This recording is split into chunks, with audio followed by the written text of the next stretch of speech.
जम्मू कश्मीर के मुश्किल हालातों से लड़ते हुए एक फल बेचने वाले के लड़के ने जिस तरह अपने फास्ट बॉलिंग टैलेंट से भारत के इंटरनेशनल टीम में अपनी जगह बनाई, वो वाकई में हम सभी के लिए एक इंस्पिरेशन है। अब वैसे तो पूरी दुनिया में यह कहा जाता था कि भारत कभी भी फास्ट बॉलर्स प्रोड्यूस नहीं कर सकता, लेकिन उमरान मलिक ने इन सभी स्टेटमेंट्स को झूठा साबित कर दिखाया।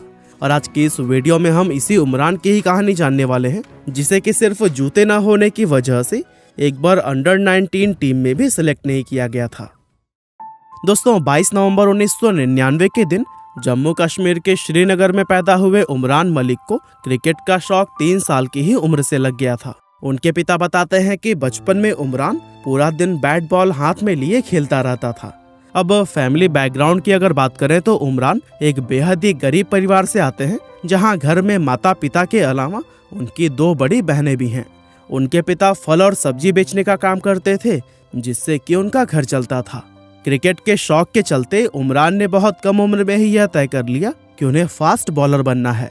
हालांकि परिवार के हालात ऐसे नहीं थे कि वो उन्हें किसी अच्छी क्रिकेट एकेडमी से ट्रेनिंग करवा पाते, लेकिन फिर भी उनसे जितना हो सका उन्होंने हर स्टेज पर उमरान को सपोर्ट किया। अब भले ही उमरान को उनके शुरुआती सालों में खेलने के लिए कोई प्रॉपर पिच या मैदान नहीं मिल पाई, लेकिन फिर भी क्रिकेट और कुछ कर दिखाने का जुनून उनके सर पर इस हद तक सवार था कि वो अपने घर के पास मौजूद छोटे व उबड़ खाबड़ मैदानों पर ही दिन रात प्रैक्टिस किया करते थे। दोस्तों, उमरान जसप्रीत बुमराह की बॉलिंग से काफी इंस्पायर्ड थे और वे खुद भी उनकी तरह ही यॉर्कर किंग बनने का सपना देखते थे। असल में जिस तरह जसप्रीत बुमराह प्रोफेशनल क्रिकेट में आने से पहले टेनिस बॉल से खेला करते थे, ठीक वैसे ही उमरान ने भी टेनिस बॉल से ही क्रिकेट खेलना शुरू किया था और इसीलिए उन्हें बुमराह और अपने बीच में ये सिमिलरिटीज नजर आती थी। उमरान ने अपने एक इंटरव्यू में बताया था कि एज अ टीनेजर वे जम्मू में होने वाले टेनिस बॉल टूर्नामेंट्स में हिस्सा लेते थे और चूंकि ये टूर्नामेंट्स नाइट्स में होते थे, इसीलिए कई बार मैच खेलकर घर वापस आने में उन्हें काफी देर भी हो जाती थी, जिसके चलते अक्सर उन्हें अपने पिता से डांट भी खानी पड़ती थी। असल में उमरान के पिता को यह डर था कि कहीं क्रिकेट खेलने के चक्कर में उनका बेटा गलत लोगों की संगत में ना पड़ जाए, और वैसे भी जम्मू कश्मीर के हालातों को देखते हुए उनका ऐसा सोचना गलत भी नहीं था। लेकिन उमरान को तो क्रिकेट के अलावा और किसी भी चीज से कोई मतलब नहीं था और ये बात उनके पिता को समझने में ज्यादा टाइम नहीं लगा। दरअसल उमरान उन टूर्नामेंट्स में कमाल की बॉलिंग करते थे जहां कोई भी बैट्समैन उनकी सुपर फास्ट बॉलिंग का सामना नहीं कर पाता, और इसी के चलते अपने लोकल एरिया में उनका काफी ज्यादा नाम हो गया था। और दोस्तों, उनकी इस जबरदस्त परफॉर्मेंस को देखकर टूर्नामेंट खेलने वाले सीनियर प्लेयर्स उन्हें सजेस्ट करते थे कि उन्हें स्टेट लेवल पर खेलने और सिलेक्शन के लिए ट्रायल्स वगैरह देने के लिए जरूर जाना चाहिए। लेकिन उमरान को लगता था कि वो अभी उस स्टेज पर खेलने के लिए तैयार नहीं है, इसीलिए वो ट्रायल देने वाली बात को हमेशा ही टालते रहते थे। मगर जब उनके कुछ दोस्त उन्हें ज्यादा फोर्स करने लगे तो फिर उमरान मलिक अंडर 19 का ट्रायल देने के लिए राजी हो गए। लेकिन दोस्तों, आपको यह जानकर काफी हैरानी होगी कि अपने इस पहले ट्रायल में वो बिना कोई बॉल डाले ही रिजेक्ट हो गए थे। दरअसल हुआ यह कि उस समय उमरान के पास क्रिकेट खेलने के लिए स्पाइक्स वाले शूज नहीं थे, इसीलिए उन्हें उस ट्रायल में पार्टिसिपेट ही नहीं करने दिया गया। इसके बाद से उमरान ने जैसे तैसे पैसों का इंतजाम करके अपने लिए क्रिकेट शूज खरीदे और मौका मिलते ही दोबारा ट्रायल के लिए पहुंच गए। अब इस बार उमरान पूरी तरह से तैयार थे और ट्रायल के दौरान अपनी पहले ही बॉल पर उन्होंने उस बैट्समैन को आउट कर दिया जो कि किसी से भी आउट नहीं हो रहा था। और उस ट्रायल में उमरान की बॉलिंग स्पीड देखकर सभी सेलेक्टर्स काफी हैरान रह गए थे और इसी जबरदस्त परफॉर्मेंस की बदौलत वे 2020-21 की सैयद मुश्ताक अली ट्रॉफी खेलने के लिए जम्मू कश्मीर टीम में सेलेक्ट हो गए।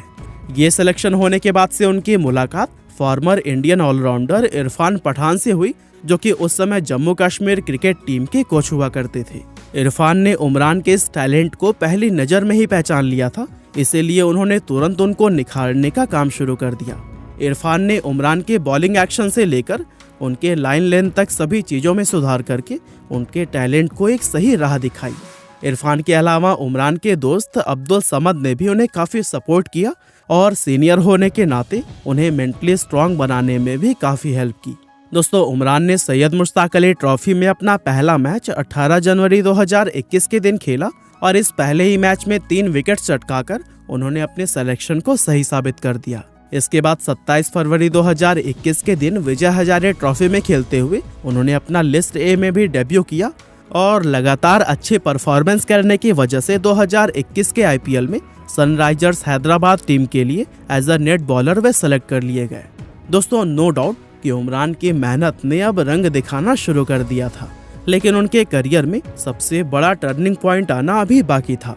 दरअसल हुआ यह कि आईपीएल 2021 के दूसरे फेज में एसआरएच के स्टार बॉलर टी नटराजन को कोरोना हो गया और टीम को अचानक से उनके रिप्लेसमेंट की जरूरत आन पड़ी।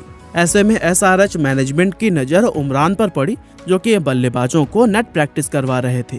टीम मैनेजमेंट ने देखा कि नेट्स में डेविड वार्नर जैसे प्लेयर को भी उमरान की बॉलिंग फेस करने में दिक्कत हो रही थी और साथ ही जॉनी बेरेस्टो को तो प्रैक्टिस के दौरान उमरान से उनका पेस कम करने को भी कहना पड़ता था। और ये सब देखकर एसआरएच का मैनेजमेंट उमरान से काफी इम्प्रेस हुआ और उन्होंने टी नटराजन की जगह उमरान को टीम में खिलाने का फैसला कर लिया। और दोस्तों, इस तरह से अचानक आईपीएल जैसी बड़ी लीग में खेलने का मौका मिलना उमरान और उनके परिवार दोनों के लिए ही किसी मिरेकल से कम नहीं था। उनके पेरेंट्स को तो विश्वास ही नहीं हो रहा था कि उनका बेटा इतने बड़े बड़े प्लेयर्स के साथ में आईपीएल खेलने वाला है। दोस्तों, उमरान ने अपना पहला आईपीएल मैच केकेआर के अगेंस्ट खेला, जहां अपनी बॉलिंग स्पीड से उन्होंने सभी को काफी सरप्राइज किया। लेकिन इसके बाद अपने दूसरे ही मैच में आरसीबी के खिलाफ उन्होंने ऐसा कारनामा कर दिखाया जिससे कि उनका नाम क्रिकेट लवर्स के जेहन में हमेशा के लिए छप गया। दरअसल उमरान मलिक एक ही ओवर में लगातार 5 बॉल 150 प्लस की स्पीड से डाली और दुनिया को ये दिखा दिया कि इंडियन बॉलर भी फास्ट बॉलिंग करना जानते हैं। साथ ही इस मैच में 153 किलोमीटर की स्पीड से बॉल डालकर वे आईपीएल इतिहास के सबसे फास्ट इंडियन बॉलर भी बन गए। हालांकि उमरान 2021 के आईपीएल सीजन में सिर्फ 3 मैच ही खेल पाए, लेकिन इन 3 मैचों में ही उन्होंने अपनी फास्ट बॉलिंग से सभी का दिल जीत लिया और उनकी इस परफॉर्मेंस का नतीजा ये हुआ कि 2021 के टी20 वर्ल्ड कप में उन्हें इंडियन टीम का नेट बॉलर सेलेक्ट कर लिया गया। और इतना ही नहीं, अगले साल यानी कि 2022 के आईपीएल ऑक्शन में एसआरएच ने 4 करोड़ की बड़ी रकम में उन्हें रिटेन भी किया। दोस्तों, उमरान का सपना था कि वो 155 किलोमीटर पर आवर की स्पीड से बॉल डालें और 2022 के आईपीएल में वो अपने इस सपने को ऑलरेडी पूरा भी कर चुके हैं। दरअसल आईपीएल 2022 में दिल्ली कैपिटल्स के खिलाफ खेलते हुए उन्होंने एक बॉल 157 की रफ्तार से डाली, जिसके चलते अपना ही रिकॉर्ड तोड़ते हुए वे आईपीएल इतिहास के फास्टेस्ट इंडियन बॉलर बन गए। अब आपकी जानकारी के लिए हम बता दें कि उमरान की ये बॉल उस टाइम तक शॉन टैट की 157.7 किलोमीटर पर आवर के बाद से आईपीएल हिस्ट्री की दूसरी सबसे तेज बॉल थी।